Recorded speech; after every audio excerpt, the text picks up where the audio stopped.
y'all. I'm Tyler, and this is Outbound Sales Lift, where you can elevate your SDR team and transform your sales development efforts. Thanks for listening. If you enjoy this show, please consider dropping us a rating to help others find us, and you can also subscribe to get each episode delivered to you on Tuesdays, right when they're released. On today's episode, we'll be covering SDR Call Coaching, and I have the pleasure of being joined by Jack Knight. Jack, how's it going? It's going amazing, Tyler. Thanks for having me on. Thanks for coming on. Jack is the founder of CallBlitz and the senior manager of business development at Fourth. Today, we're going to be talking about SDR call coaching. Now, before we started recording, you told me there's 4 types of call coaching. You said there was mock calls, call recordings, baptism by fire, and then real-time call coaching. Can you walk us through, what are those 4 types? Yeah, totally. So the way I think about coaching is when you grow up, you play sports, everyone's familiar with practice, right? Practice comes before the game. So when you take a look at role playing, for example, doing mock calls, maybe that's your practice, right? You're jumping on with your team. You've got your manager, your coach walking you through everything. And, it's a safe, contained environment running through the plays. Yep. Then when you get on the field in sports, you've got your coach there helping you adjust and adapt in real time, depending on what the other team is doing, depending on how your team is doing. And after the game, we're all familiar with game film, right? And that's where your call recording analysis comes in. So the way I think about coaching is just relating it directly to sports and how each one of those pieces is necessary, but each of those pieces has pros and cons with it. Yeah, 100%. A lot of pros and cons. Baptism by fire, which basically means what? Not coaching at all? I mean, Yeah. Are there any pros to that? Unfortunately, that's probably what most SDR programs do today. Why though, Jack? Why are most SDR programs not coaching at all? That's a great question. I have 2 theories. One theory is no one teaches these managers how to coach. They're just, they're top performers as SDRs. They have this kind of managerial skill set. So they get moved into this position and then they're just flooded with stuff to do. No one sat them down and taught them how to actually be a coach. The other thing is, I think, bandwidth, right? Most SDR teams, they're probably 8 to 12 SDRs per one manager. That's a lot to put on one manager. Yep. Exactly. 8 to 12 is a lot. I think that number should go down, honestly. I feel like 8 to 12 is too many because the SDR role is so nuanced. They're doing 100 different things. Like this call coaching is just one piece of it. I mean, there's all kinds of other things that you're doing as an SDR if you're running an omni-channel strategy. And so I agree. It also can be hard just because, like you said, they're that first-time manager. They're probably the top SDR. Maybe they were an AE that came over. Has anybody taught them how to coach? Did they have a good example of coaching from their manager? I mean, there's a lot of questions there. And I feel like a lot of companies just wing it. They do wing it. And if you think about, if you have a high performing outbound team and you're making 50 dials a day per rep, hopefully you're having 3 to 5 conversations a day. That is 3 to 5 conversations that you need coaching on every single day times the amount of reps you have. It's just, it doesn't scale. You can't do that. Yeah, it's just too many conversations, right? Baptism, but unfortunately, it sounds like a lot of companies are doing that. They just don't have, either their managers don't have the time or the managers weren't taught how to coach. So a lot of folks are just winging it. It sounds like that baptism by fire option. Now, what I see more commonly is, role plays, right? I'm involved in a lot of onboarding of SDRs, and that's a very common practice during SDR onboarding. And just as an ongoing practice, we're going to do some role plays, whether it's with your fellow SDRs, the managers. Tell me what you think, pros and cons about role plays. Absolutely. So each piece of coaching is super necessary.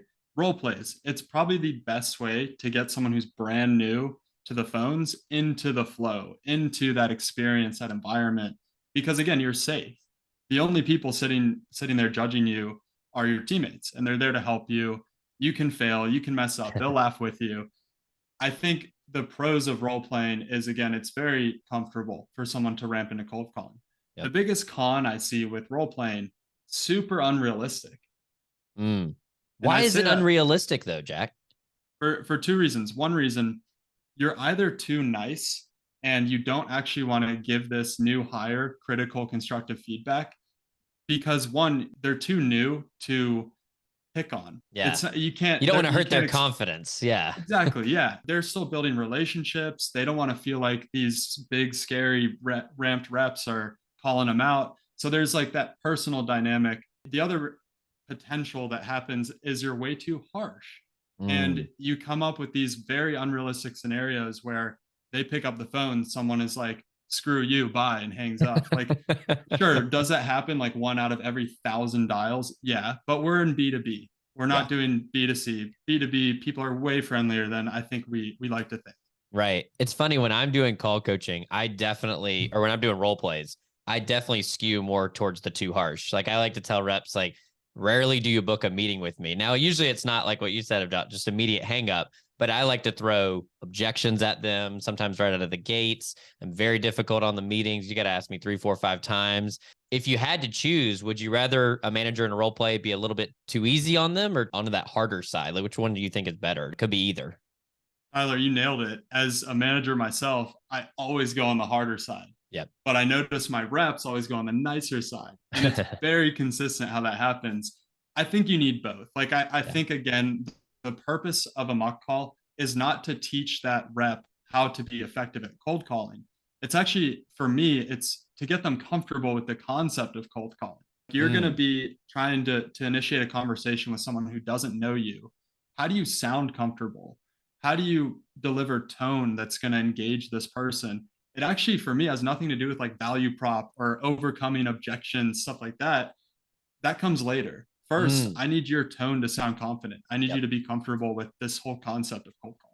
Yeah, that's interesting. You talk about the concept of cold calling. I do think that exists. And there is a stigma, especially around a lot of newer reps, which is SDRs, a lot of newer reps, that cold calling is this terrifying thing that is so hard and nobody picks up the phone and you're going to, only one person at the company is good at it and everyone else is terrible. You should focus on LinkedIn and emails because your cold calling is so hard. Why do you think that stigma still exists and that concept of cold calling is still a daunting one for reps?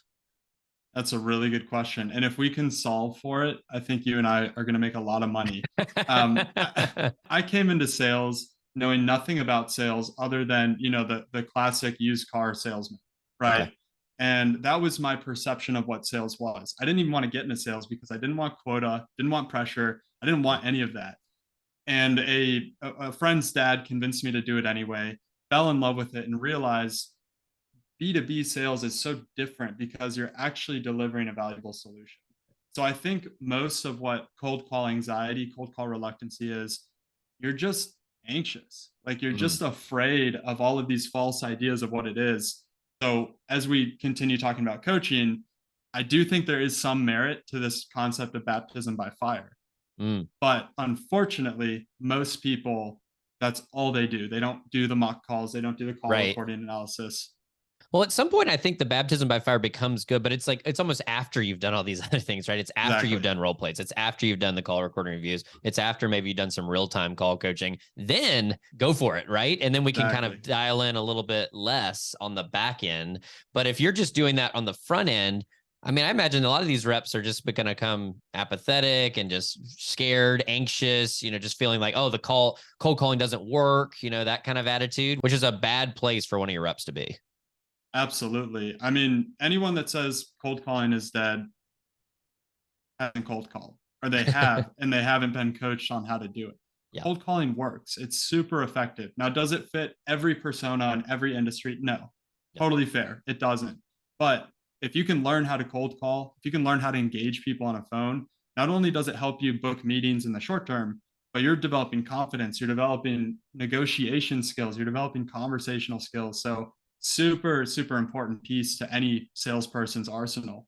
Yeah, 100%. One other thing I want to touch on with like the role playing or doing the mock calls, this is one thing that I've always thought about, but never really talked about is what information do you need to do an effective role play? Like, especially as the manager or as the leader doing that role play, what do you need in order to have an effective role play and be able to play that part of the prospect? Absolutely. It needs to be realistic. That's my main thing. Has to be realistic. And the way to do that, if you're out there, running an SDR team, you want to come up with a mock call program, just talk to your reps, go listen to the recordings, try to bucket like the most 5 common conversation threads. Yep. Is it someone that answers and they say they're in a meeting? Okay, how do you handle that? Is it someone that answers, you have a conversation and a competitor comes up? Yep. There's stuff like that where you can basically bucket the most common scenarios.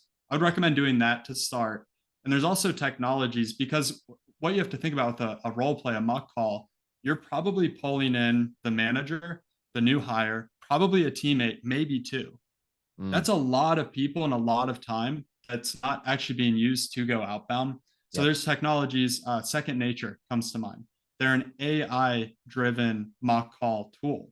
So Okay. they have an AI robot take you through these common mock call scenarios with certification, stuff like that. You can do it. Just make sure it's realistic. Yeah. And especially for a new hire, keep it simple. You Yeah. should not be teaching them the complexities of competitors and value props.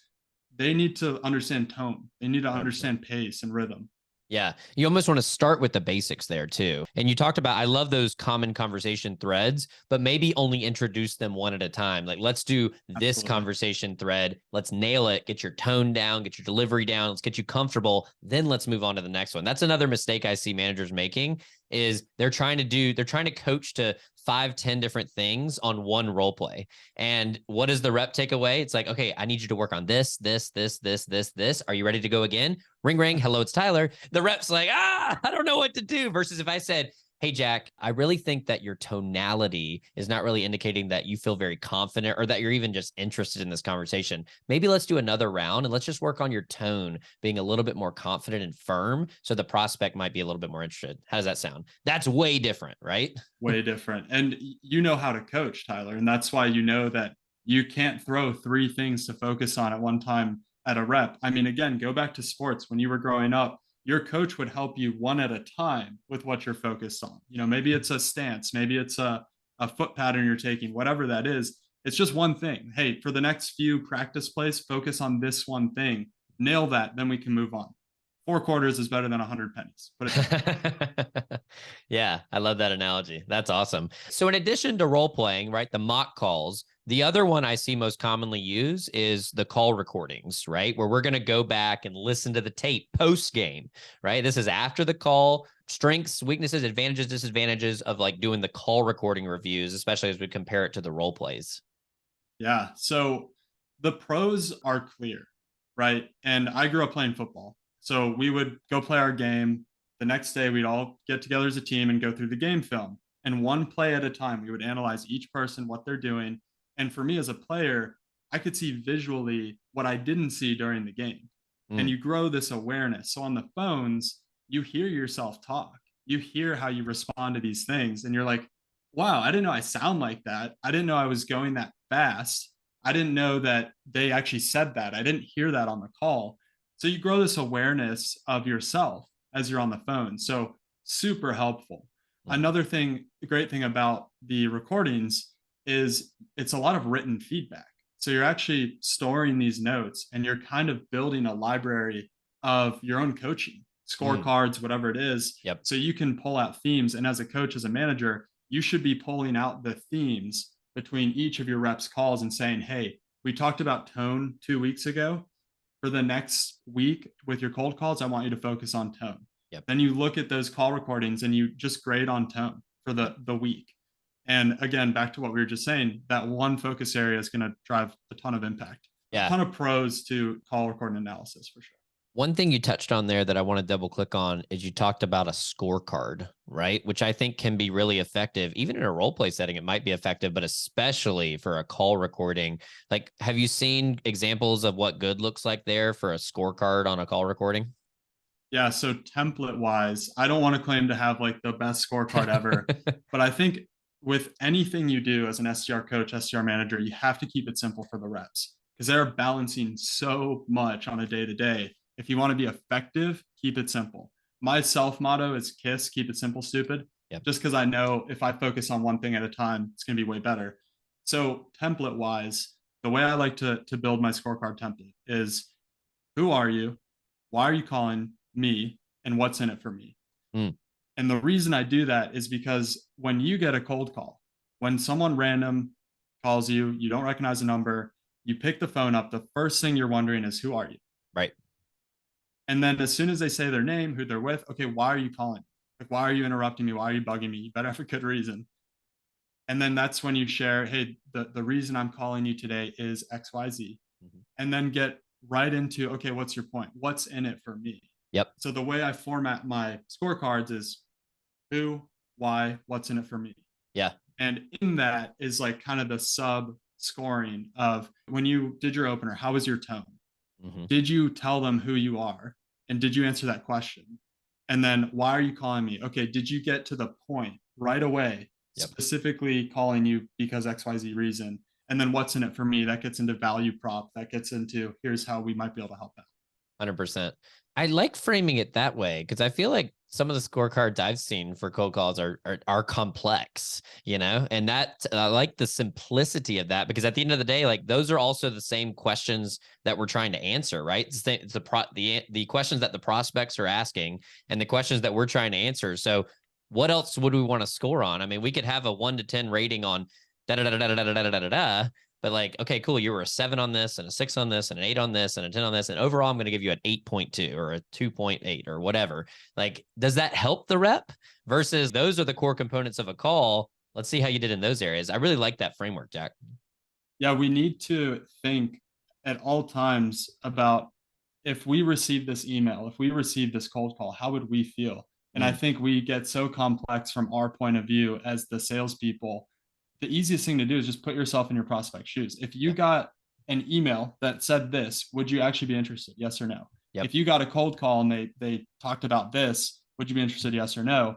And it's just always putting yourself in the receiving person's shoes to understand, like, hey, they're human. We might be different. We might have different goals, different focuses. At the end of the day, we're both human, though. I know what resonates with me. Am I messaging stuff that resonates with them? It's easy to build it out when you think from your prospect's point of view. Yeah. Yeah, I like that a lot. We've talked about a lot of the strengths of call recordings. What do you feel like is any weaknesses or drawbacks to doing call recording reviews? Yeah, I'm passionate about this one because there's a lot of cons in my book. Okay. First of all, call recordings don't scale. And we touched on this a little bit earlier. One manager is going to have 8 to 12 reps on average.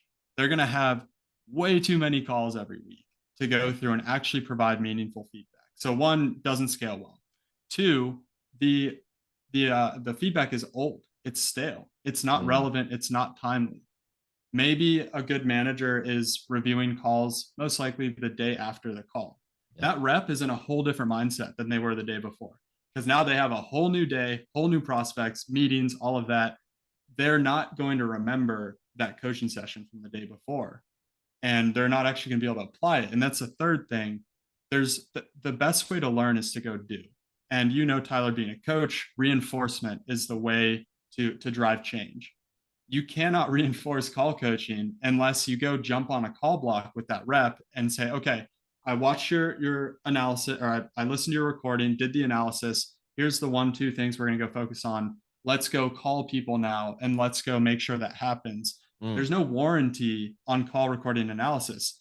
What you're probably doing is you're getting into a tool like Gong or Chorus. You're writing some notes, you're tagging your rep, hoping they read it when you know full well they're probably going to skim your feedback and then move on with their day. yep. So it's a waste of time for you. It's a waste of time for your reps. Yeah. Yeah, I mean, all those things are true. And I think especially when we think about this remote world that we live in, I mean, do you think all those things equally apply to reps that are hybrid or in office? Like, do you feel like there's more of opportunity? Like if you're actually still maybe on the sales floor from time to time with your other reps, like do those rules only apply to fully remote reps? Or do you think it applies just as equally maybe to in-office hybrid reps? Yeah, that's a great point. And I think my answer would change because if Mm, you can be elbow to elbow with your reps, you can be there to warranty your coaching to make sure that these things are actually happening. The virtual sales floor is kind of a new thing. yeah. And remote teams, most managers don't have a way to go jump on a call block with their team and go through this coaching, this live feedback. Yep. Yep. No, I totally agree. And I mean, it's just even if you are in office or it's hybrid, what's the likelihood that like everyone's calling at the same time? And then how could you I mean, it's hard. I mean, in office coaching is hard. A lot of the SDRs I talk to don't want to be in the office as much. I think the world is still skewing to a hybrid remote type of setup. And I think a lot of reps prefer remote, and managers have to figure out how to coach in that type of setting almost first. That's the default coaching style. Hybrid in office is like well, that's nice, but we do that occasionally, right? Yeah, Yeah. 100%. Awesome. So that kind of brings us to like the other bucket that we haven't really talked about is that real-time call coaching, which kind of touches on a lot of those drawbacks of call recordings. That's actually like building that virtual sales floor, building or in-person sales floor, like having that real-time feedback. Why do you think that is? It sounds like you think that might be the best way of these four, but why? Why is that the best? Yeah. So imagine if you were playing soccer. You had a big soccer game on Friday. You practice all week, practice, practice, practice. You show up to your game and it's just you and your team. No coaches anywhere. You'll probably do pretty well. Yeah. But where's your coach? Where's that coach that's going to give you that live feedback, that live strategy, the live adjustments? It hasn't existed for virtual sales teams, remote sales teams until, a tool like CallBlitz, which is a side hustle that I put together, Yeah. came onto the scene. And if you were that soccer player without your coach on the field, you're kind of wondering and hoping like, are we doing well? Like, are there things that we could be doing better? You don't have that oversight, that support. So that's kind of where the virtual sales floor enters the scene, where your managers, your coaches can be on the field with the players. Yeah, that's interesting. It almost makes me think of like halftime adjustments, and you talk about like game day coaches. Those are the coaches that are able to see like, okay, this is what they're giving us. This is what we're seeing on the field. Here's my recommendations based on being in a lot of games and understanding the strategy behind this. Now here's what we maybe should change for the second half. It's almost like live coaching allows you to make some of those halftime adjustments so that then maybe the next call goes a little bit better, or it's a little bit smoother because we're working on those things in real time, right? 100%. Yeah. And contrast that to call recording coaching. Yeah. You're writing feedback down. You're hoping the rep reads it. Then you're hoping the next day when they do their next calls, they're going to remember your specific feedback to go implement that. Now, can you warranty that? Sure. You could ask that rep, like, hey, I want you to send me a recording of you doing X behavior.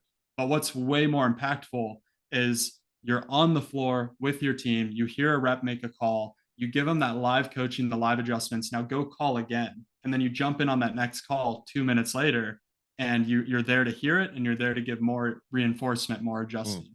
Yeah. So one of the hard things about doing this live coaching would be you got to get everybody in the same room at the same time, which could be for some teams easier said than done. How much should this happen? And should it happen in conjunction with these role plays and these call recording reviews? Or do you think like this is the only way? Like if you're going to go down this path, like do the live and just make it work with the scheduling and stuff?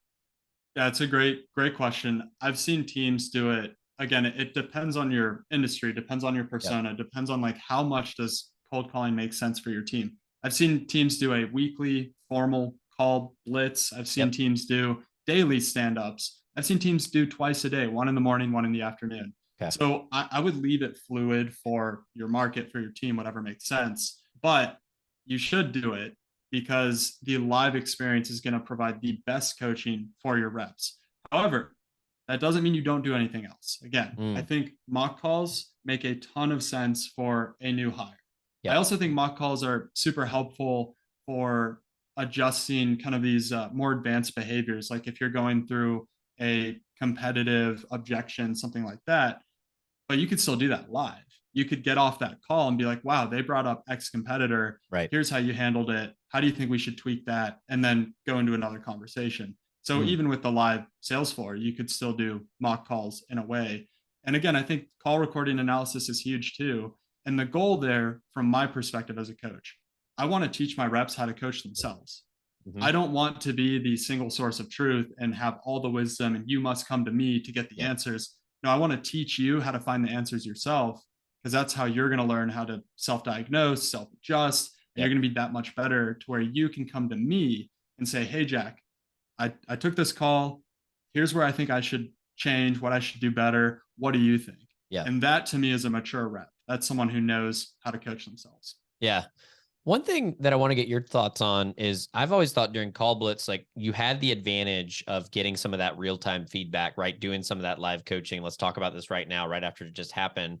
One disadvantage in my mind is like the reps are probably not making as many calls during a CallBlitz if there is kind of that in-between chatter and conversation going on. Should the expectation just be that that's the nature of the beast and a CallBlitz is almost used for calling and coaching so that it's okay to be less efficient? Or should reps be held to the same number of calls per hour or blitz that they are normally when there isn't that like real-time coaching happening?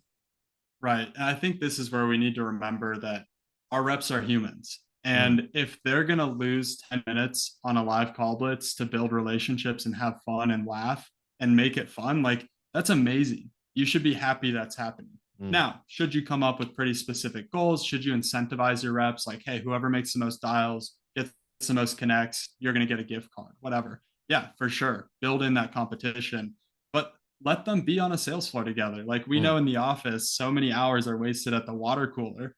But that's what builds team. That's what builds relationships.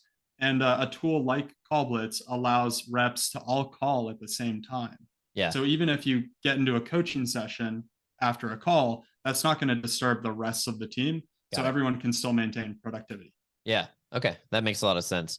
Yeah. And I think, the culture piece is important too, because how, especially in a remote world, how do we build culture on a sales team? I think that answer used to be easy in the office because it's just like, well, the culture is just, we show up and hang out every day together. But in a remote world, it doesn't just happen. You've got to be intentional about that now. And I think some companies are, and some companies are still figuring that out.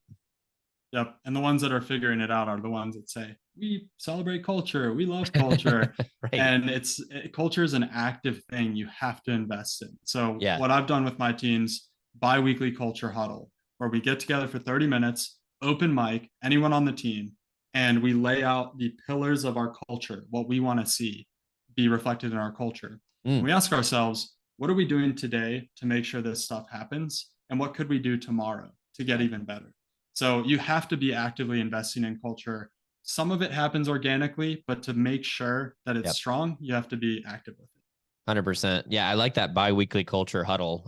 So leaders out there, steal that if you feel like you're trying to build that remote culture but don't know how. Sounds like that might be a good place to start. Any parting words of advice, Jack, out there for SDR leaders trying to figure out call coaching and anything we haven't touched on yet? Yeah, I think the biggest thing I see reps and managers struggle with in terms of cold calling, it's very serious and it's scary and it's anxiety invoking. Just have fun with it. Make yourself laugh on a call. Get hung up on, laugh with your team about it after. Manager, get on the phone. You're going to suck, and that's okay. No one's expecting you to be the master. And how weird does it look to your reps if they think you're the master, but you've never gotten on a cold call? That's bizarre. So get on the field with them, have fun with it. I like to make the cold call blocks we do fun. Like I'll wear a silly hat. We'll play music. Like we just have fun with it. Yeah. And that produces a culture of like being okay with failure. Hey, it's okay if we screw up because we're going to learn from it. We're going to get better. But we're all here together as a team. We're going to have fun and we're going to make each other better. Don't be so serious. Yeah. Yeah, I love that. I love that. Well, Jack, thanks so much for coming on. Great conversation today. If you want to find Jack, you can find him on LinkedIn, and you can also find out more about CallBlitz at callblitz.com. And I hope you enjoyed this episode of Outbound Sales Lift. If you need help elevating your SDR team, please visit our website at thesaleslift.com to learn more, and make sure you hit subscribe wherever you get podcasts. You can check out next week's episode. It's going to be filled with more great ideas and transforming your sales development efforts. So thanks again for listening. And remember, no sale starts until you book that meeting. See you guys.